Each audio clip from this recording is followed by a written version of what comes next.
And now to Sri Lanka. It is facing its worst economic crisis, and a lot of it has to do with China, Chinese loans to be precise. But Sri Lanka is back to doing business with the Chinese. They're going to sell monkeys to China.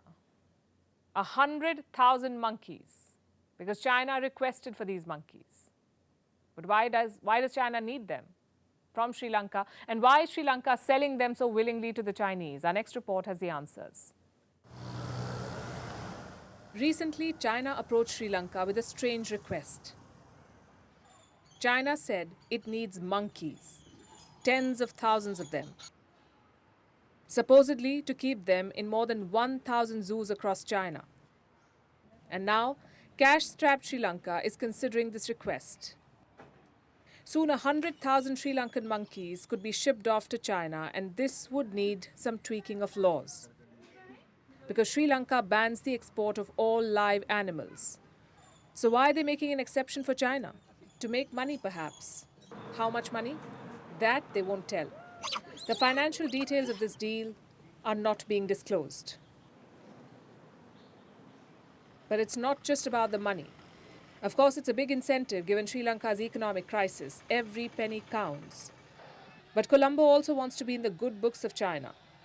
You could call it Stockholm Syndrome. Financial transactions with China spelled the ruin of Sri Lanka. And here they are again, selling monkeys. Experts give yet another reason, though. They say monkeys have become a menace in Sri Lanka. In fact, they're classified as pests. Sri Lanka has a population of 3 million monkeys, and they're running riot. They frequently destroy crops and make the lives of farmers incredibly difficult. Sri Lanka's monkey situation is so serious that people are now allowed to kill them in broad daylight. The country's agriculture minister, Mahinda Amaravira, gave farmers a free hand in February. He told farmers that there's no other option but to kill monkeys to control their population. Sri Lanka is famous for the toque macaque monkeys. They're endemic to Sri Lanka, meaning they're found only in Sri Lanka. But if China has its way, soon they'll also be found jumping around in Chinese zoos. Earlier this year, Colombo took away their immunity. It has removed monkeys from its protected list of species. Elsewhere, they're classified as endangered animals. The International Union for Conservation of Nature, or IUCN, has put these Lankan monkeys on its red list of endangered animals.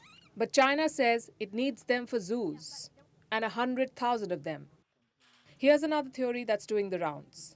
It questions where the Lankan monkeys may end up in China, in their zoos or on their plates. Monkey meat is traditionally viewed as a prized delicacy in Chinese cuisine. It is believed to have medicinal qualities. Monkey brains are a dish only the very rich Chinese can afford. While most Chinese people view the consumption of monkey meat as boring, there is enough literature to suggest that monkey meat has been consumed in China for ages. So the odds for Sri Lanka's monkeys are not very good. Either they're sent to China, facing an uncertain future, or they're killed in Sri Lanka by a government that views them as pests.